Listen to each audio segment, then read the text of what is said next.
Good afternoon, everyone, and thank you for joining us for today's webinar. My name is Kim Brown. I am with the Rural Institute for Inclusive Communities, Transition and Employment Projects, and I will be your moderator for today.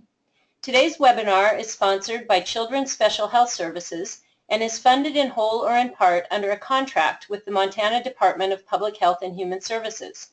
The statements shared in today's presentation do not necessarily reflect the opinion of the department. All attendees are currently muted. This helps cut down on the background noise so that our presenters are able to hear themselves and that other audience members are able to easily hear them. However, if you do want to ask the presenters a question or make a comment, you can type that into the chat box. If you're not able to see the chat box, look in the upper right-hand area of your computer screen and you should see an orange box with a white arrow in it. If you click on that box, it should open a dashboard. And on that dashboard, you should see the question or chat box where you can type in whatever you would like to say to the presenters. We will have several question and answer periods during today's session, and I will read off your questions so that the presenters can answer them out loud for other audience members. For those of you who requested Montana Office of Public Instruction renewal units when you registered, those will be emailed to you after the webinar, and it can take a couple of weeks to get those sent out.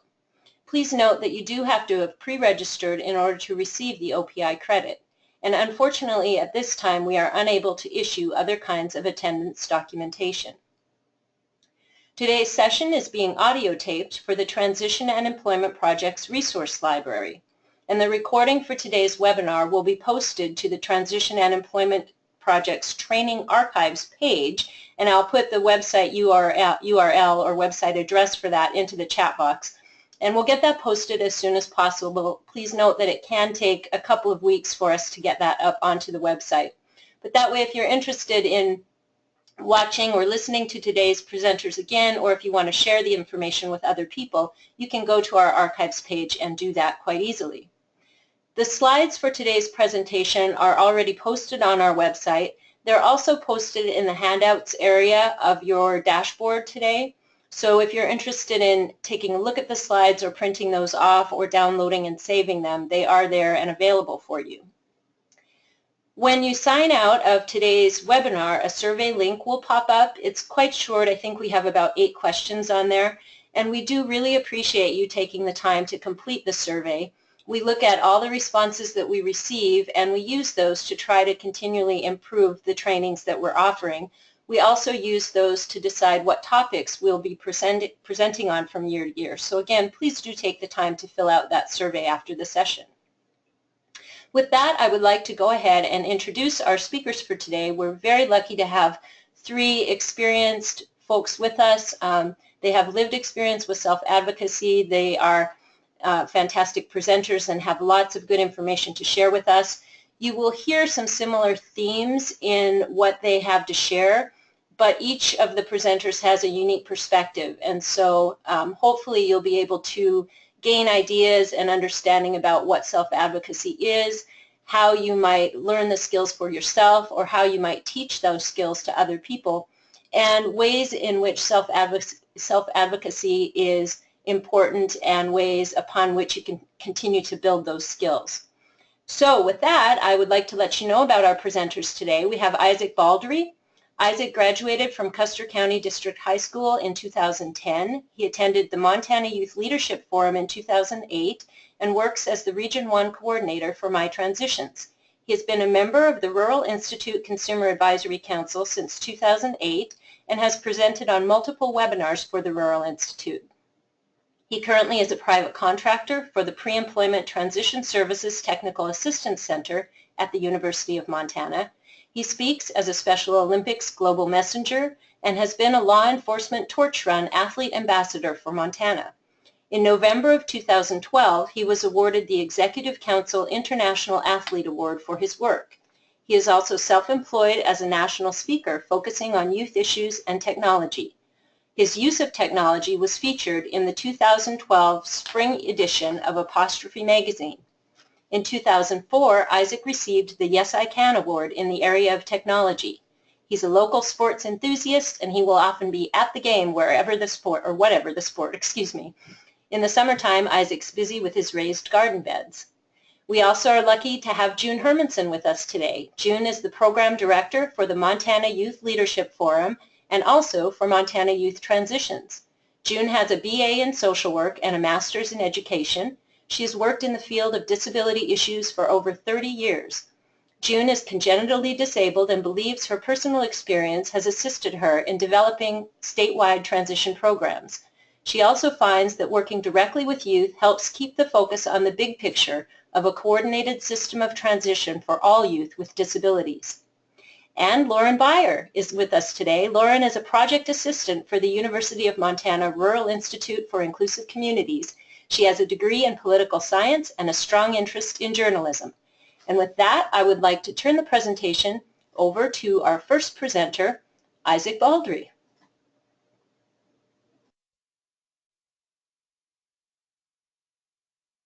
Hello, thank you for joining us. Think of self-advocacy as a skill, something you need to build. To me, it's filling your bucket, one drop at a time. You slowly over time, increase your skills to reach your full potential. Often, we tell youth, you're going to self-advocate. It's time. We, adults, think you need to start advocating for yourself. Just because you need something doesn't mean you have the skills or that you're ready for that step in your life. And just because you don't have the skill doesn't mean you can't gain the skill. Just don't think it's going to happen overnight or all at once. I didn't always think of myself as a self-advocate. It's something I grew into. The first time I was handed a name tag with a label self-advocate, I wasn't even sure that's who I was. I had to think about it and decide if that is who I wanted to be at that time, in that setting. Next slide, please.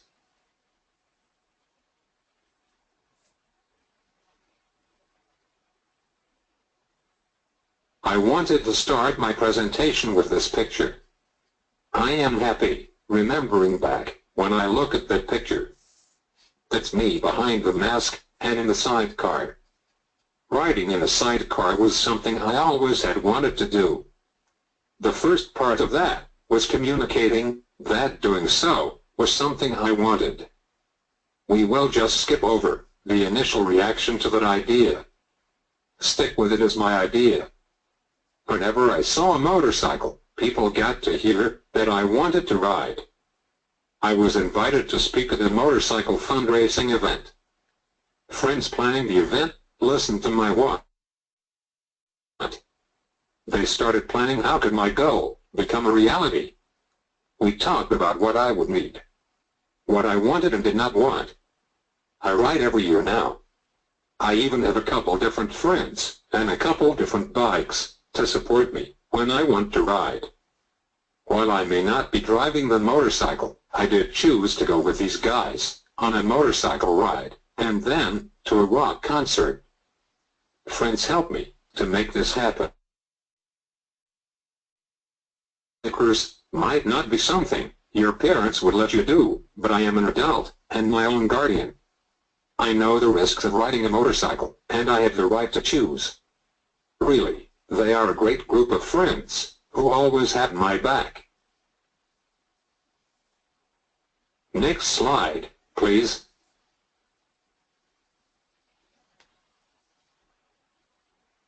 When it comes to driving your own life, I think there are a couple skills you need to have. People might think self-advocacy and self-determination are the same thing. They're really two skills, and you need to have both of them. I don't usually read from a slide, but I was particular about which definitions I wanted to share with you, so I am going to read them both. I put the web location under each. Self-advocacy is learning how to speak up for yourself, making your own decisions about your own life, learning how to get information so that you can understand things that are of interest to you, finding out who will support you in your journey, knowing your rights and responsibilities, problem solving, listening and learning, reaching out to others when you need help and friendship, and learning about self-determination. Self-determination is believing you can control your own destiny. Self-determination is a combination of attitudes and abilities that lead people to set goals for themselves and to take the initiative to reach these goals. It means making your own choices, learning to effectively solve problems, and taking control and responsibility for one's life. Next slide, please.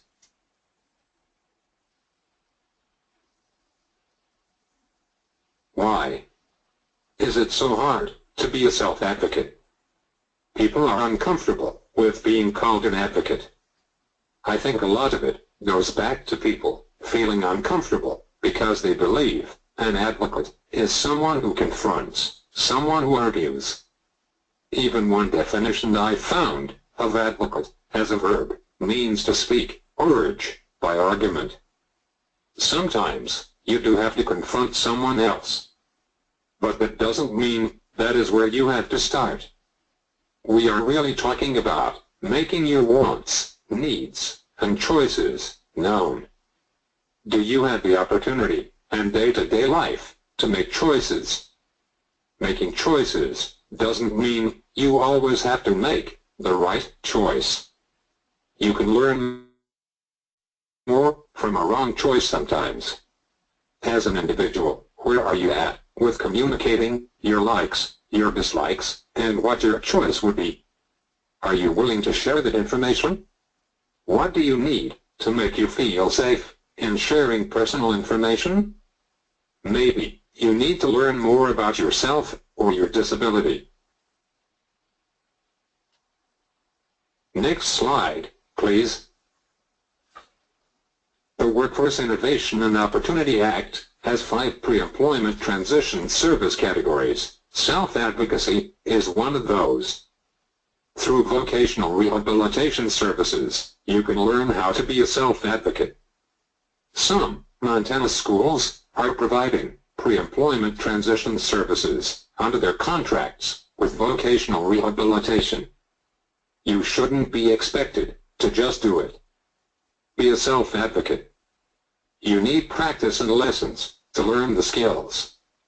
As a young person with a disability, you should be given opportunities to learn about your rights and responsibilities, how to request accommodations or services and supports you may need as you transition from high school into college or employment. You will need to practice sharing your thoughts. What are your dreams? Do you have concerns about your future? How could someone who also has a disability help you understand your own disability?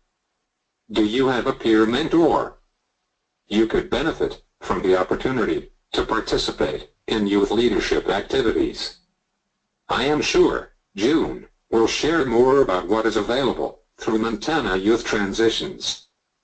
Remember the beginning of my talk, these are skills to build. You will need to grow in your skills, and it will be an ongoing process as you become an adult. Next slide, please. Not only do you need to learn to speak up for yourself, you also will need to learn that you don't have to do this alone. Who is part of your team? Who are the people around you who support you? Who are your go-to people? Who are the people both in school, or at work, or in college, who will help you succeed? You will also have to be persistent. Things will get easier as you practice. If you don't succeed, try and try again. The Independent Living Centers can be a resource, a part of your team. The North Central Independent Living Center provides a course in disability history. Sometimes understanding the struggles and what has been achieved by people with disabilities can help you develop your own goals. Next slide, please.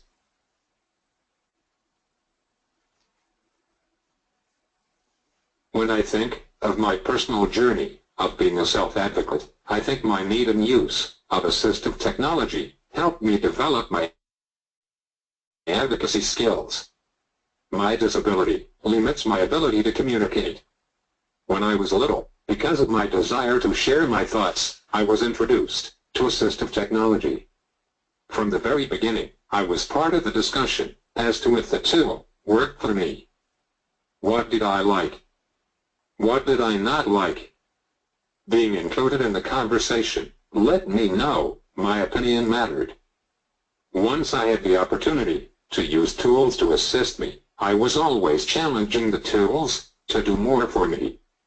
I needed to be part of the conversation to make sure the tool was meeting my needs.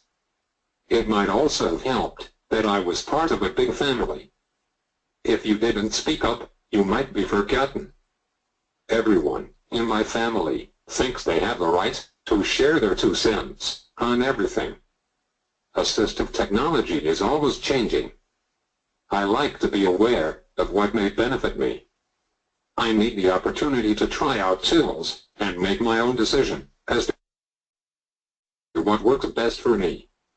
I have difficulty using my hands, so I like my tools to work quickly and with the fewest number of keystrokes to complete what I wanted to do. I'm not that patient. I have a need for speed.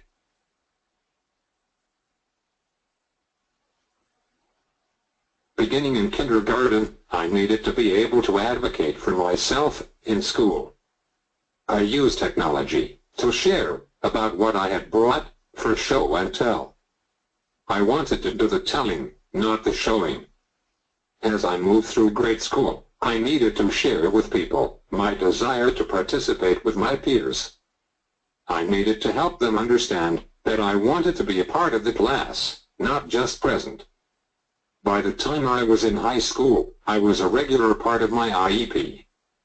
This was especially important when school became a significant struggle for me. I needed to be able to be present at the meetings and share what my concerns were. I needed to be able to explain what I needed school to be to make it meaningful for me. My speaking first at the meetings shifted the focus of the conversation to what mattered to me. By the time I was a senior, I was an 18-year-old adult. If I had a concern about access to the elevator or a ramp in the building, I needed to be able to discuss it as my own advocate with someone who could assist making changes. Access for graduation needed to be different. It was my job to work it out with my principal as to what mattered to me for my graduation. It wasn't that I couldn't have help. I had brought an advocacy form to my IEP right after I turned 18.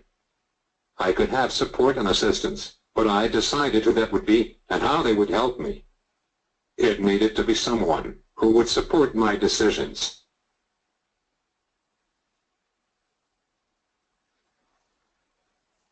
Next slide, please.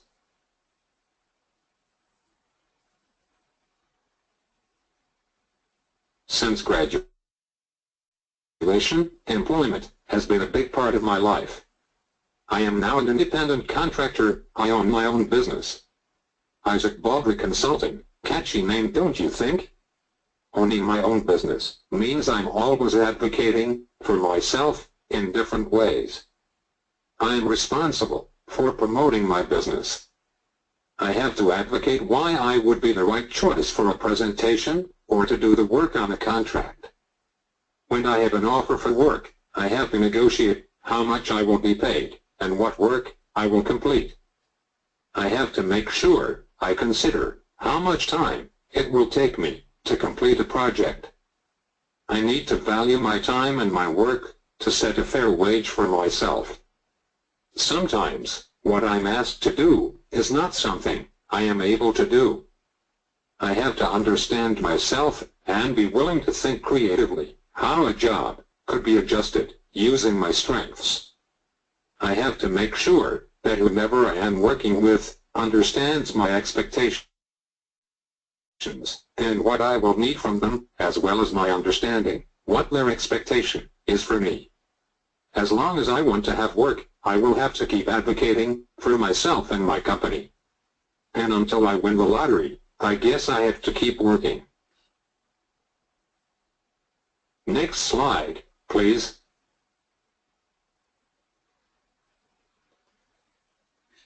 Once you become comfortable speaking up for yourself within your team, you may want to make change in your community, your world. You may be given opportunities, or seek out opportunities, to participate in councils and boards. I think it is important to be an active participant where you can bring the voice as a person with a disability. If we want our perspective, or our ideas, to be part of the conversation, we have to be willing to engage in the conversation. If you plan to participate, you have to prepare yourself for the meeting. You have to be aware of the items to be discussed, and have prepared what you want to share. You may have to ask that items be sent to you ahead of time, so you have the opportunity and time to best participate. You have to have given thoughtful consideration to what those working with you need to know and understand. You may have to advocate for how you will be a part of the meeting. You may have to ask that people take turns in sharing information, or have a designated opportunity to speak. Sometimes meetings can be a bit chaotic. Occasionally, the voices that really need to be heard aren't given the opportunity. Sometimes this can happen with young people. I think it is important, when the meeting is for young people, that they are the voices being heard. That they are the voices given the opportunity. If I'm directing a session for young people, I will often politely ask that adults present in the room, for whatever reason, not be a part of the conversation. I don't do it to be disrespectful. I do it to change the focus and the environment, to create an opportunity for the voices that need to be heard. To me, how you engage and participate as a person with a disability can all be summed up in one word: respect. You should be shown respect and valued as a participant. When you are participating with other people, you need to be prepared to help them understand the value you bring. Show respect and expect respect.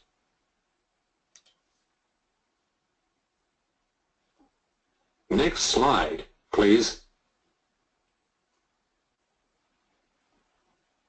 Unfortunately, there will be times when being a self-advocate feels like a battle. It may be because something happens that you feel is discriminatory because of your disability.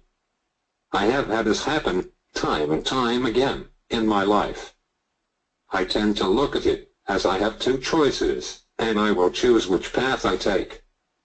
At first, when it happens, it is very emotional. It is all right to feel all those emotions. Then, I have to step back and decide, is this something I choose to address? Sometimes, I decide, my addressing the issue, or asking for change, won't make a difference. Sadly, most of the time for me, I feel, if I won't change it, then who will? Whatever happened, impacted me, and I don't want it to happen to someone else. This is a picture of me as a Special Olympic athlete, competing in wheelchair races on the community track after I was told wheelchairs were not allowed. This was especially difficult for me. I was told at school, and it ruined the rest of my day. Once I decided I was not okay with their decision, I tried to talk with them about why I thought their decision was wrong. Talking didn't make a change, but it did make people angry at me. I still wanted change. I contacted Disability Rights Montana to see if they felt it was a discrimination and if they would help me. We ended up having to file a complaint with the Human Rights Commission to make the change I felt was needed. It took a long time. People were unkind for a while. But for me, I needed to know that I tried to make a change. In the end, we won. All wheelchairs are now allowed. I am not the only one who benefited from what I did. For me, that matters. It doesn't mean that you have to engage in every battle. But for me, some of them are big enough that you have to choose to work toward change. Next slide, please.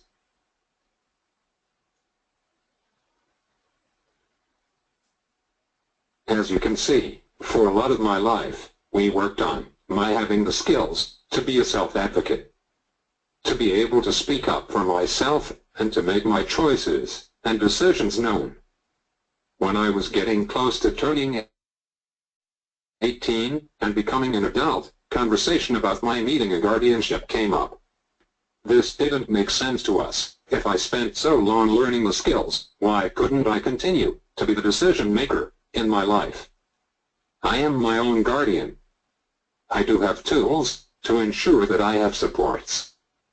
Just this month, Jonathan Martinez spoke all day at the Montana Youth Transition Conference on supported decision making.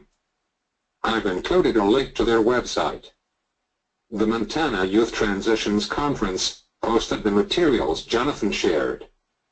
Back when I was getting close to 18, PLUC, the Rural Institute, and Disability Rights Montana worked on a project together to create tools to support an individual with a disability in maintaining their rights.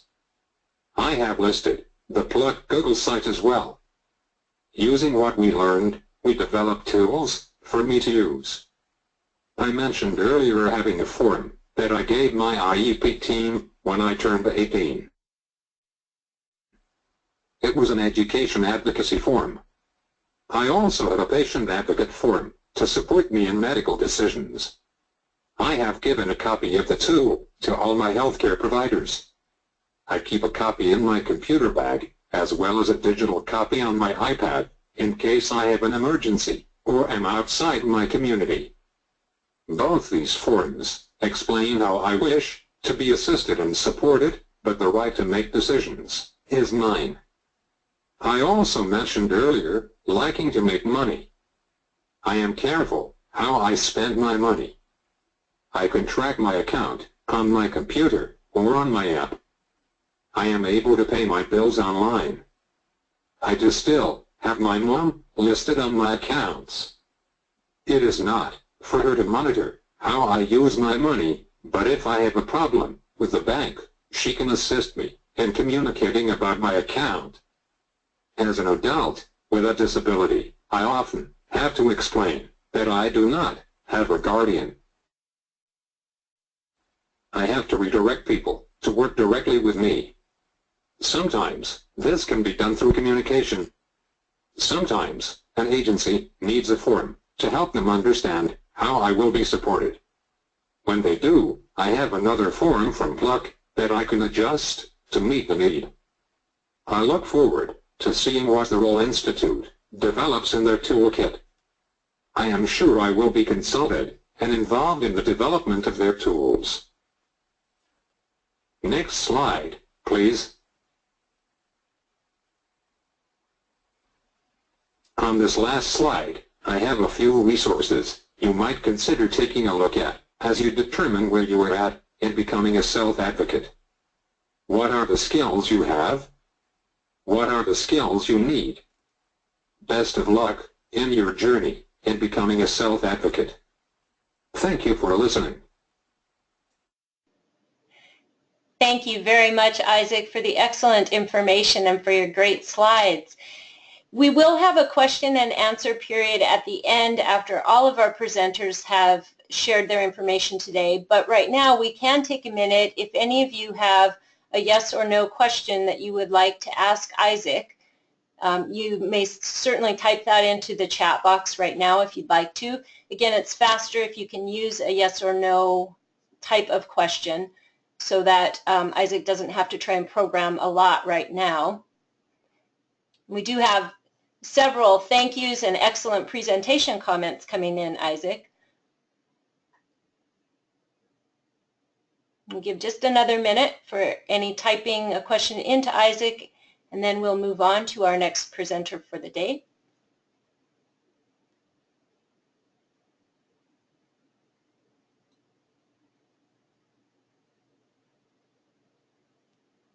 Okay, well, you're off the hook for a few minutes, Isaac. Thank you very much again. And with that, I would like to introduce our next presenter for today, June Hermanson. Hi, everyone. Thank you for the opportunity, Kim, to do this. As Kim said in my introduction, I've been working in the field of human services for over 30 years. And the last 20 have been spent specifically on transition services for high school youth with disabilities. So a lot of my presentation today is going to circle around that, and I'm going to give some specific information on the Montana Youth Leadership Forum as well as the Montana Youth Transitions Project. So next slide, please.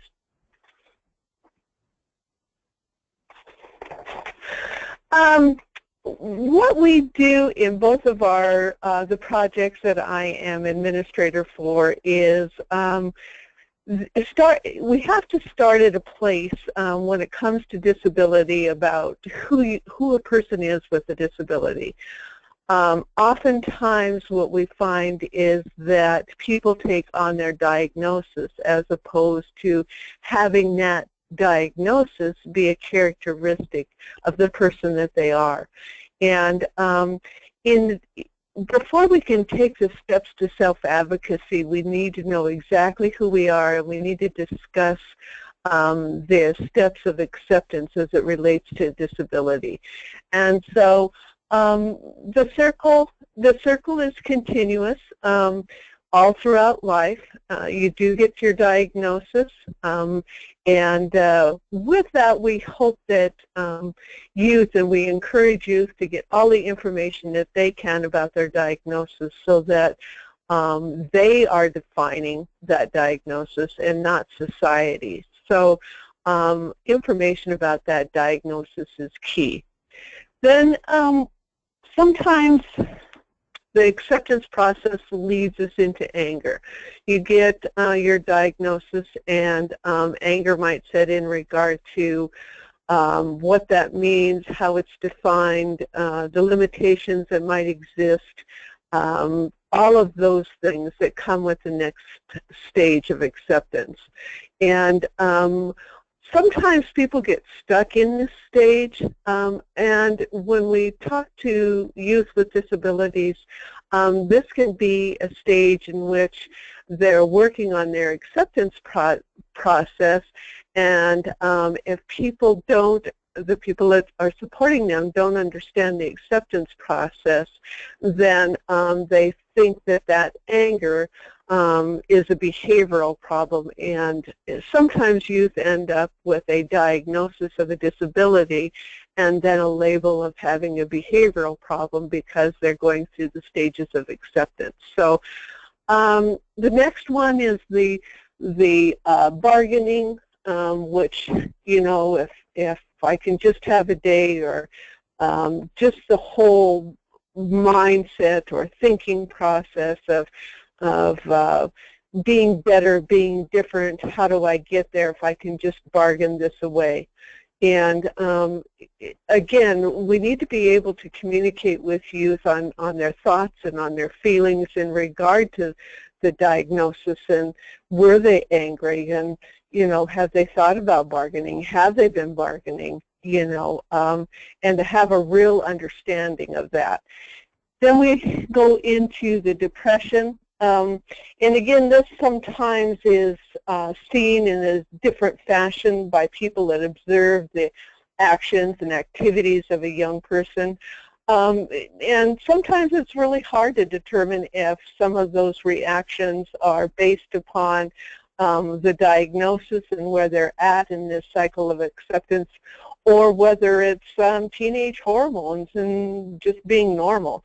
So being able to communicate that and dissect it on where the young person is really important. And then the whole, we come full circle where the young person accepts their diagnosis, is able to communicate their diagnosis, be able to explain to people that it's a characteristic of them, just as the color of their eyes, or if they're right or left-handed. It's just part of who they are. Helping young people understand that if you make it through the cycle and you get to acceptance, that doesn't mean that you're in total acceptance for the rest of your life. This is a continuing circle, this process of acceptance, because with a diagnosis, life can change, diagnosis can change, be compounded, and leave an individual going through this process again. But this is really important for a young person. Isaac mentioned, knowing your diagnosis and being able to communicate that. And this is just agreeing with that, and I think Isaac's totally right. If you know that diagnosis and then are able to communicate that those are the first steps to this self-advocacy process. So with that, the next slide, please. In the Montana Youth Leadership Forum, which is a week-long training for high school students with disabilities that come on to the campus at Carroll College currently in Montana, one of the things that we encourage young people to recognize is that it's not only our right as people with disabilities to be fully included in society, but it's our responsibility to reach our full potential. And that has to be balanced. We need to make sure that we're doing our part. There are youth leadership forums across the country. There are 23 across the country currently, I believe.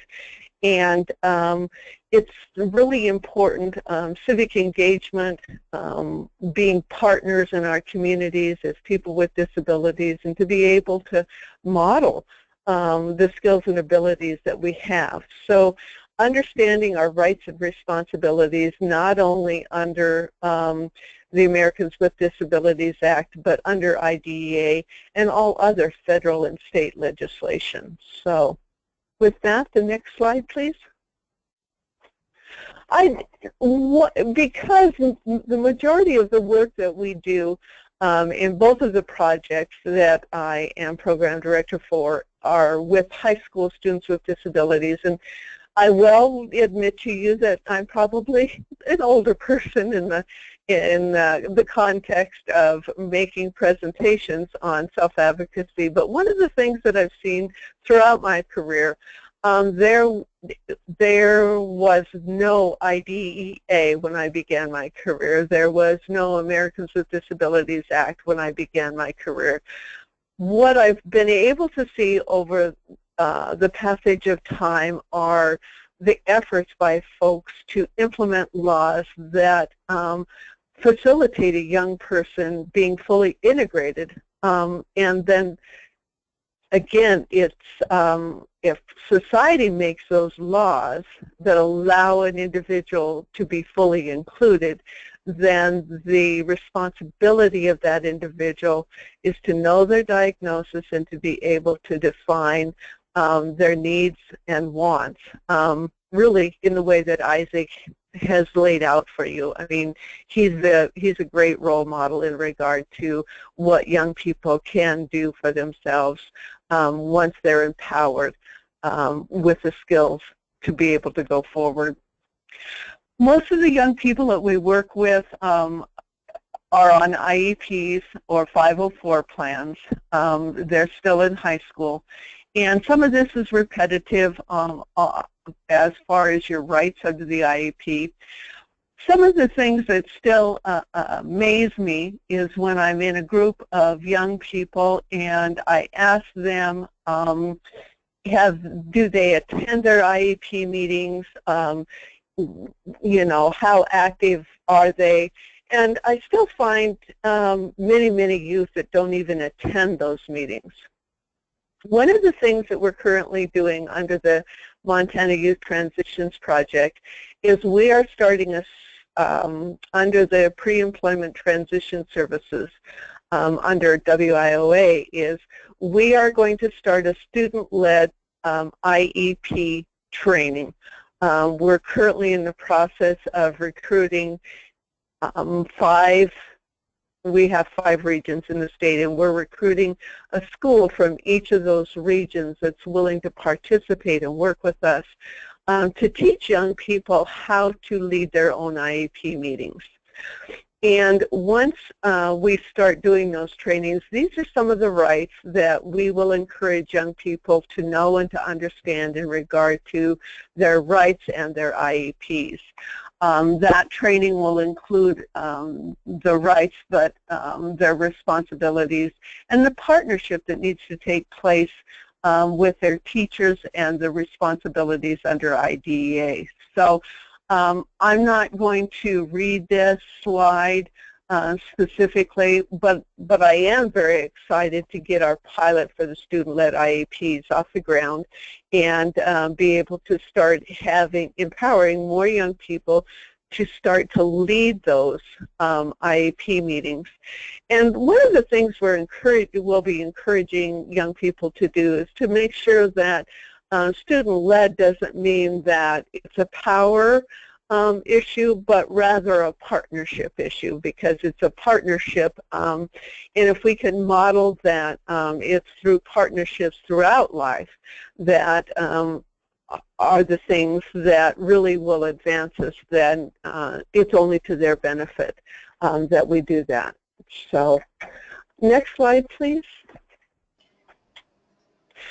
June, the rights under the, I'm sorry? Sorry, I didn't mean to interrupt, but we did have a question asking about how, if a school is interested in being involved in that student-led IEP pilot that you described, how they might become involved?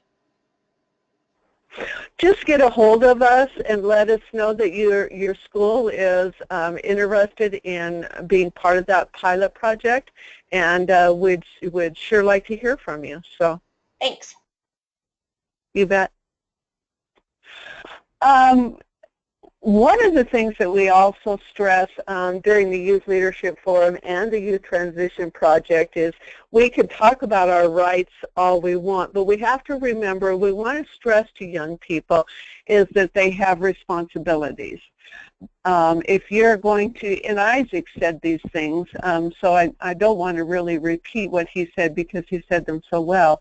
But you need to be able to do your homework, be able to ask the questions, whether it's about the, in an IEP setting, what everybody in the room's perceptions are, be able to extract the information that you think is helpful to your education plan or to your transition plan. But to have the responsibility of also sharing in a responsible way the information from your perspective.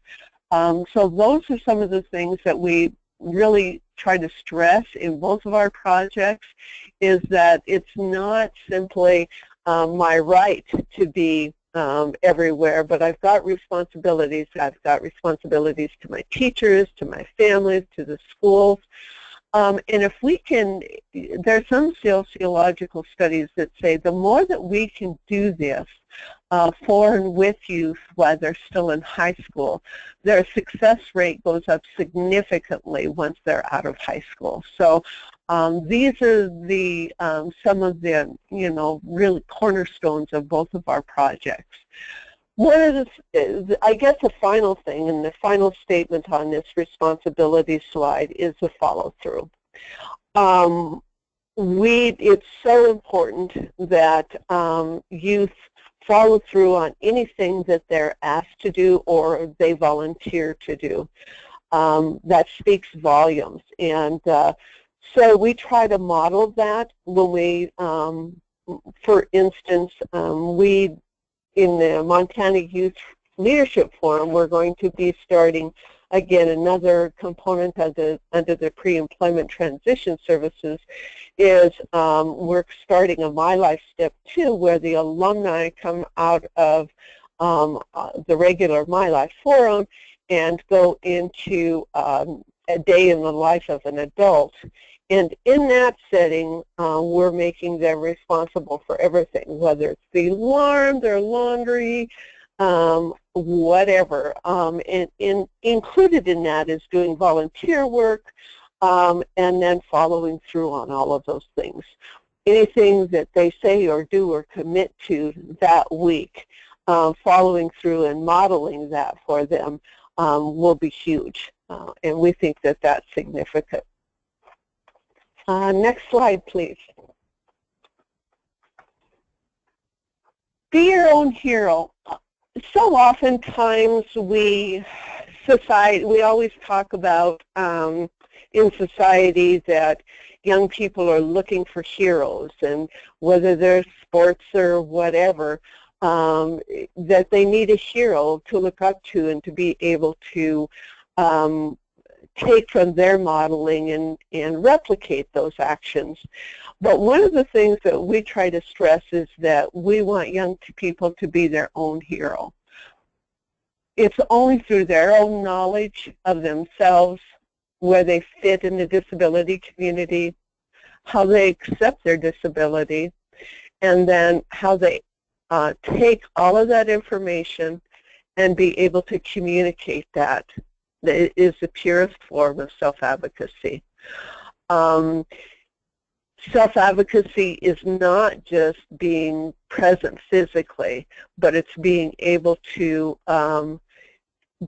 implement all of those skills, and by doing so, you end up being your own hero. You don't need someone else to look up to. What you do essentially is create a world that young people look up to you. And I think that, again, Isaac is an example of that. So in being your own hero, doing your homework, know your own life. One of the things I do say on a regular basis at the Youth Leadership Forum is, it's your life, you have one life, what are you going to do with it? And it's not anybody's fault or else's responsibility, it's yours. So what are you going to do with it? Document your disability. Document your meetings. Document your goals. And there's self-help books out there for everybody, able-bodied, old people, young people. There's always self-help materials out there. But being able to either document or communicate your goals to others, your support systems, is huge. And then document your dreams. Oftentimes, the right to fail is taken away from young people with disabilities. We think by virtue of somebody's dream that they can't achieve that dream, and if we could just give them more information, we can save them from hurt and pain and failure. And yet, hurt and pain and failure is a part of life. And so we encourage young people, whatever they're dreaming, to go ahead and dream it, document it, and then find people to help you find resources to reach your dreams.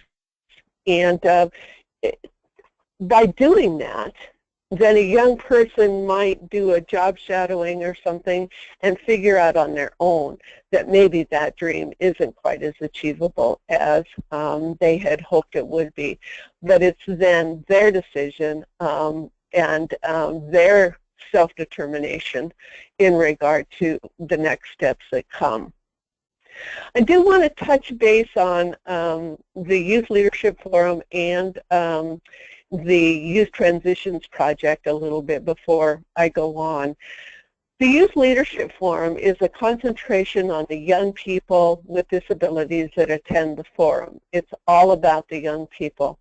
We work with them on history and culture of disability, on self-advocacy skills, the whole concept of self-esteem and how that comes into play. And it's a week-long program that is under pre-employment transition services.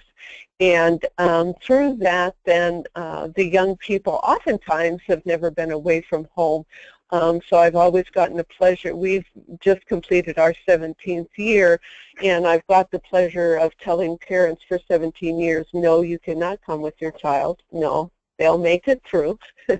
But that gives the young person a basis. And they, in that setting, because the majority of our staff are people with disabilities, and it's usually a 1-to-1 ratio, it's the first time in the life of a young person that they are in the majority. And that's pretty impactful when the young person leaves.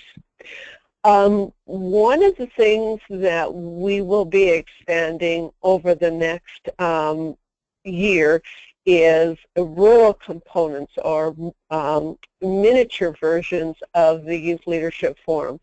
What we found in Montana, being so rural, is that doing outreach into some of the far reaches of the state were really important to reach more youth.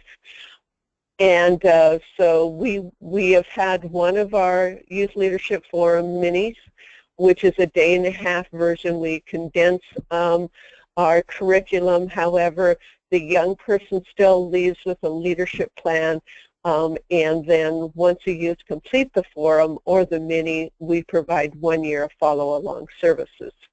What we found is that at the Glendive one was that a young man that from a farm who had to leave for brief periods to do chores and things probably would have never been able to make it across the state to attend the full forum. So we're out there trying to meet the needs of more youth in rural communities, and vocational rehabilitation has been very supportive of that pre-employment transition service.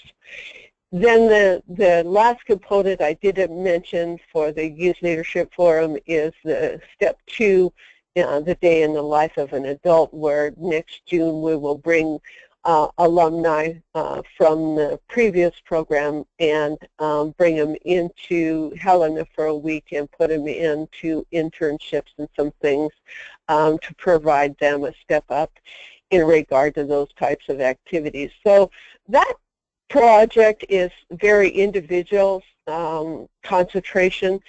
The Youth Transitions Project is all about the teams, the three-legged stool of the professional, the family, and the youth. And the team that three-legged stool is what comprises a successful transition for young people. And so systemic change at the purest level. And so we have an annual conference. The website is montanayouth.transitions.org. And we try to list everything in relation to transition services on that website. We're currently we do a soft skills training for trainers. We do soft skills academies for young people. We are starting the student-led IEPs. And then the final thing is family transition planning. Both the student-led IEPs and the family transition planning are pre-employment transition service activities. The family transition planning is where the families and the youth develop a transition plan for the whole family, which includes goals for each member of the family, with the ultimate of a smooth transition for the young person with a disability. Next slide, please. And bottom line, that in all the work that I do is that we need to empower young people to believe in themselves, to be able to reach their dreams. And it's reaching their dreams, which is the crux of what we do. And I've been very lucky to be able to spend these last 20 years of my career trying to assist young people in reaching those dreams. So I thank you for your time and the opportunity to share some information. Wonderful. Thank you so much, June, for the fantastic information. And before we move on to our next presenter, if any of you have questions that you would like to ask of June, now's a great time to do that. Just feel free to type your question into the chat box or the question box. Again, you can find that by looking in the upper right-hand area of your screen. There should be an orange box with a white arrow in it. And if you click on that, it will open a dashboard, and you'll see the question or chat box on your dashboard. And we will have time for questions and answers at the end of today's webinar as well. So if you need a little bit more time to type in your question or a little bit more time to formulate your thoughts, there will be another opportunity.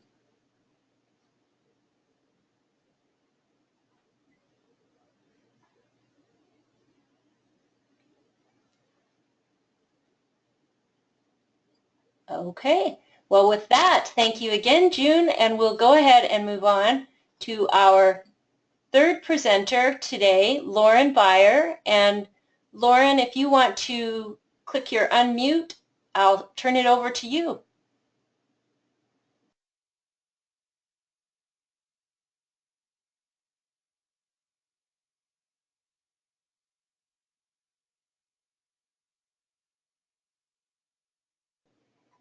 And we're still not hearing you, Lauren, so you might need to hit *6 again.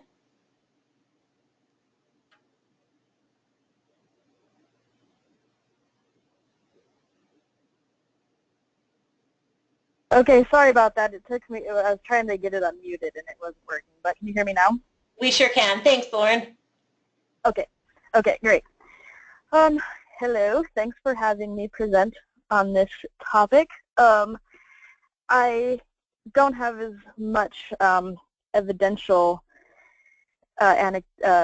information for you guys as the last two presenters, just my own personal experience. I should begin by letting you know that I'm totally blind and went through the public school system, which had both triumphs and tribulations. And so where I think I would like to begin talking is the importance for parents to instill the seeds of self-advocacy in their children at a young age. I've always kind of held to the idea that no one knows what they need better more than the individual.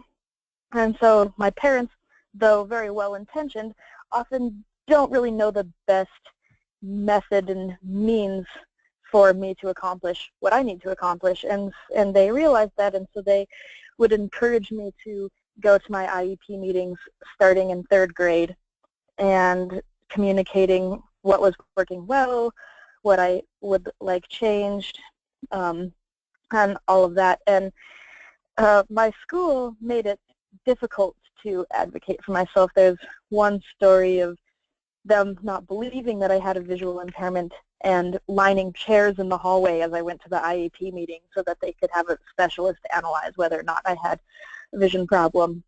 And I am reporting that I did indeed run into the chairs. So mission failed, I guess. And so, yeah, so I started doing that, you know, started learning about technology that would help me learn Braille. And these are all tools that I use today still.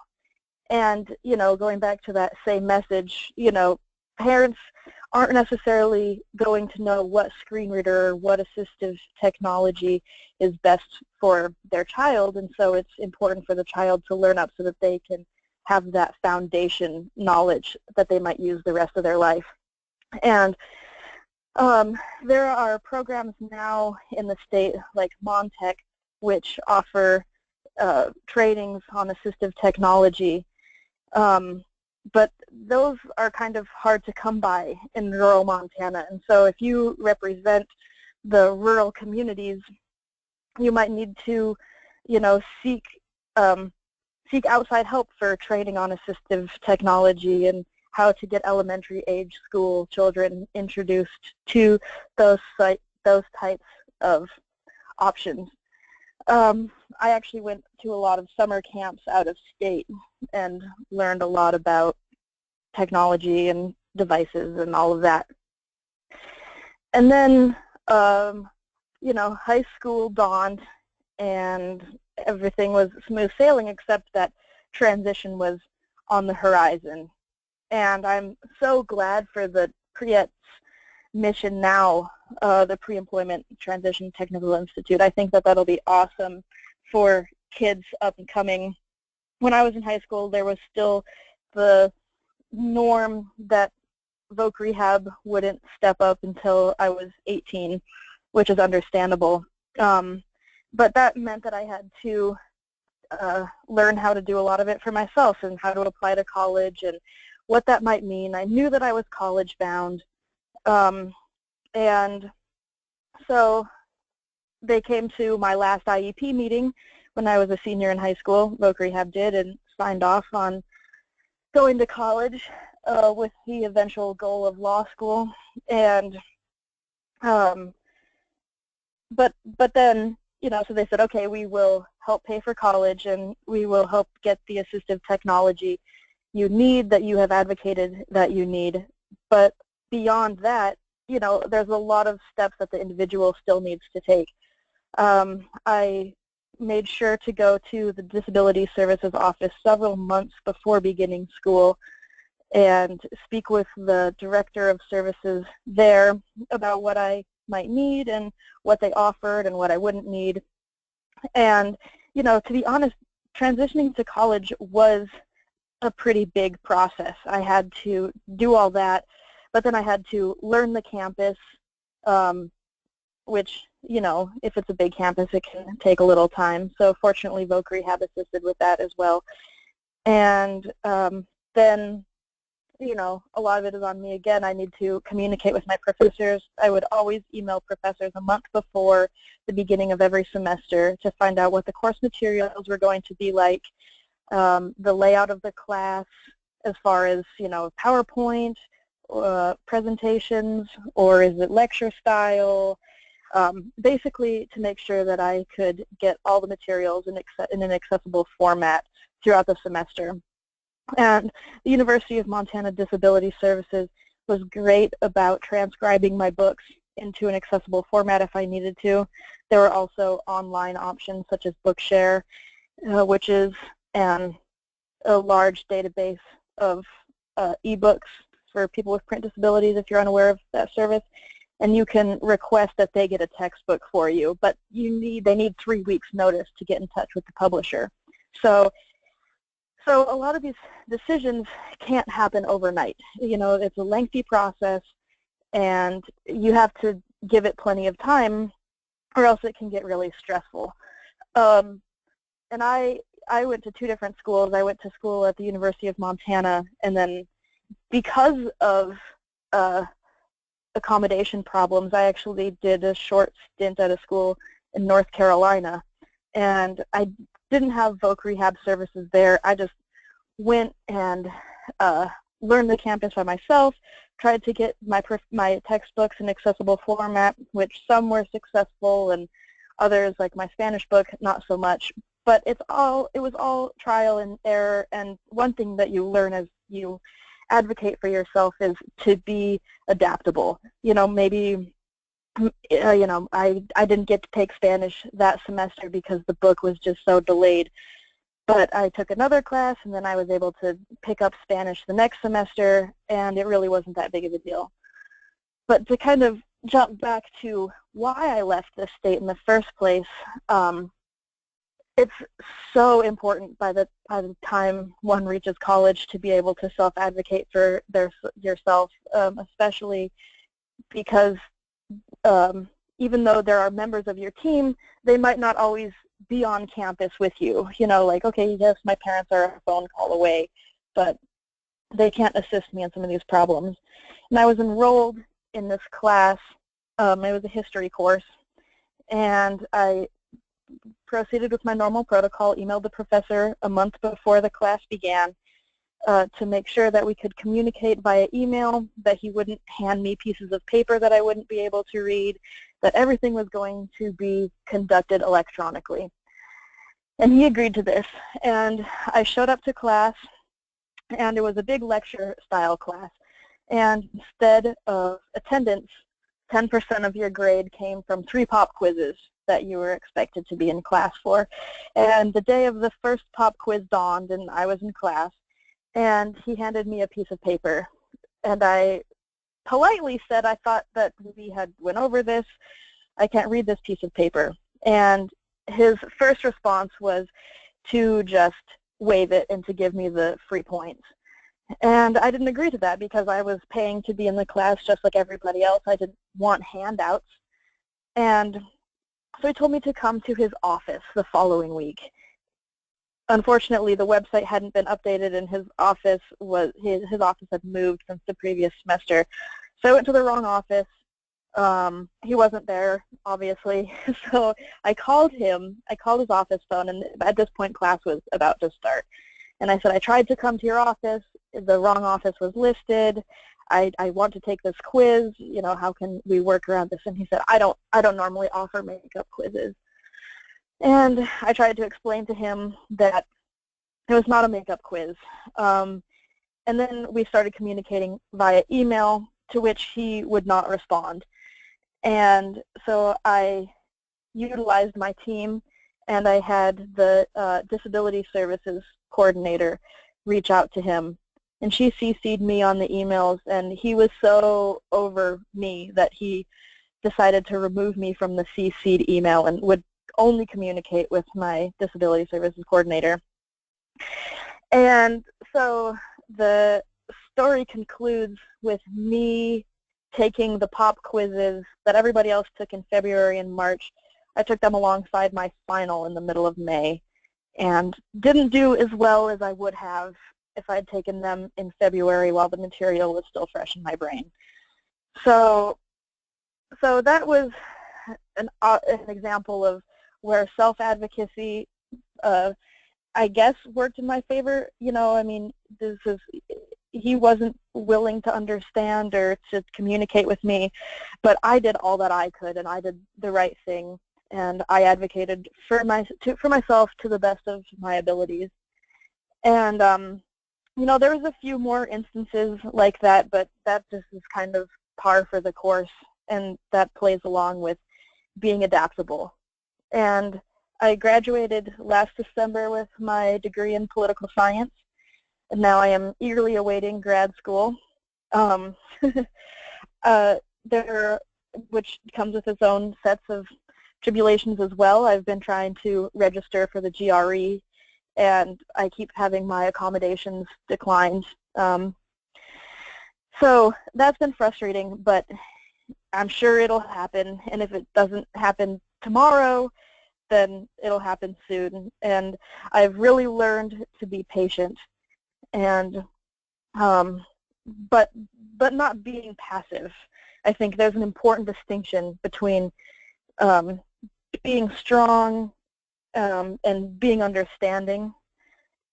Things can't often happen overnight, and that has to be okay, even if it is annoying.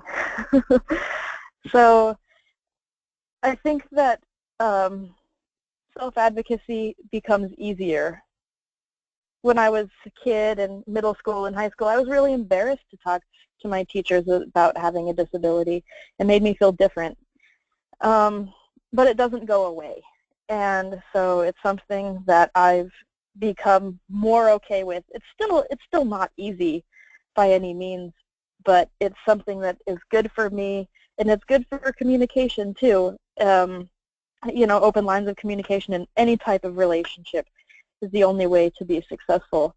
And oftentimes, you know, in the collegiate setting, if you ask professors to make accommodations for you, or for in my case, for me as a blind person, which means being more descriptive about what they put on the board, oftentimes that helps other students in the classroom who have different learning styles as well. So I think that perhaps in a roundabout way, my accommodations may have even helped other people, but I don't know, I'm just joking. But yeah, so my main takeaways are to be patient, adaptable, and strong-willed, and that to begin self-advocacy at a young age to utilize the resources available to you, and to have a goal in mind too, as you advance towards or through the post-secondary world. So those are my main points. Does anyone have any questions or redirection that I've missed? We do have a question that's come in, Lauren. And the question is, what would you say to parents or service providers who may have low expectations for young people with disabilities, or who are afraid to let them fail or go to college? And the question is directed to you, but I'll go ahead and unmute June and Isaac as well in case anyone else would like to weigh in after you respond. Sure, that's actually a really cool question. I think that low expectations are the biggest obstacle that I have ever faced. It's disability. I kind of subscribe to this blindness organization, National Federation of the Blind, and their motto basically is that with proper training, blindness can be reduced to a minor nuisance. And nothing is more frustrating for me than when people tell me I can't do things. I think that everybody fails regardless of their disability, and if you tell someone that you have low expectations for them and they're aware of that, then they have no incentive to try and excel, because they feel like no one is rooting for them. So I think, yes, as far as disabilities is concerned, low expectations is the biggest hurdle that we have to overcome. This is June, and I guess what I would say is that whole concept of low expectations is really one of the reasons that the family transition training was created, because some of the history and culture of disability, as well as the acceptance process from diagnosis, if we can, we start our family transition training with those components, because we separate the youth from the families, so that we can have a discussion in regard to that disability acceptance and the day of diagnosis. A frank discussion about the day of diagnosis for their children is huge, and so we start with that conversation. And I think if we can build in some societal or systems change and some thinking by virtue of education about who the disability community is, who we are, what we can achieve, and we can model that for parents, I think that we can ease their fears a little bit that, you know, failure is okay. Bottom line, I will say to parents, did you allow your other children to fail? And then we have other types of dialogue, but that's one of the things we're trying to address with the family transition training. Great, thank you both. Isaac, did you have anything you wanted to add to that?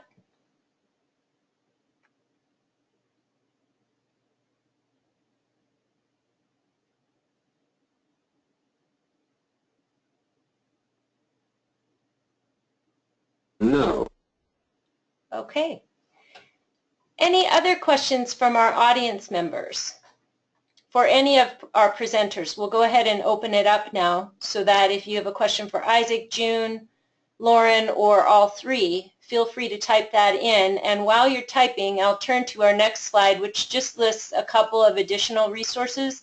Isaac shared several during his presentation, and here are two more. The WinTAC Instruction in Self-Advocacy page that offers a number of different resources, and these are particularly geared toward pre-employment transition services.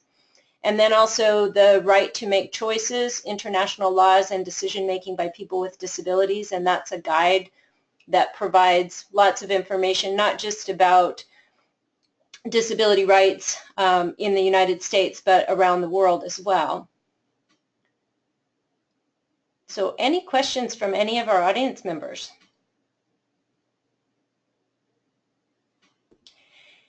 Any additional points from any of our presenters today? Anything that, as you were listening to other presenters, might have sparked a thought that you'd like to share or address at this time?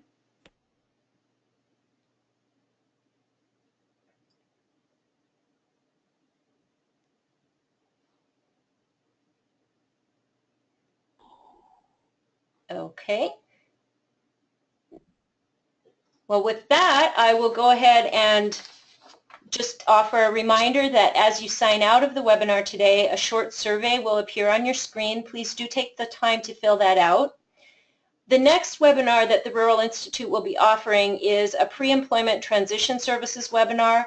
It's on competitive integrated employment, and that will be held on December 8th from 3:30 until 5 p.m. And the flyer went out for that to pre-employment transition services listserv members a few days ago. The flyer is also posted on our website if you're interested in taking a look at that and perhaps registering. Our next Children's Special Health Services webinar will be about inclusion, and that will be held on January 24th, 2017 from 1 until 2:30. And the flyer for that won't be going out for a couple of weeks, but do be watching for that if you're interested in learning more about inclusion in the new year. The recording for today's webinar will be posted on the Transition and Employment Projects training page, and the URL or website address for that should be in your chat box or your question window on the dashboard on your computer screen right now. It does, as I mentioned, take a week or two for us to get that archived recording posted. I'd really like to thank our presenters today, Isaac, June, and Lauren. Fantastic information, and I really appreciate the resources and personal experiences that you shared. We're very lucky in Montana to have things like the Montana Youth Leadership Forum and the Montana Youth Transitions Project. The conference that was in November, if you haven't ever been to a Montana Youth Transitions Conference, I highly recommend you go. It's a fantastic opportunity to see that three-legged stool in action that June was referring to, and to learn new information, to network, and to gather ideas for your own work, for your own families, for your own lives. I'd also like to thank all of our audience members today for joining us and for your participation, and I hope that you all have a wonderful afternoon. Thank you. Thanks.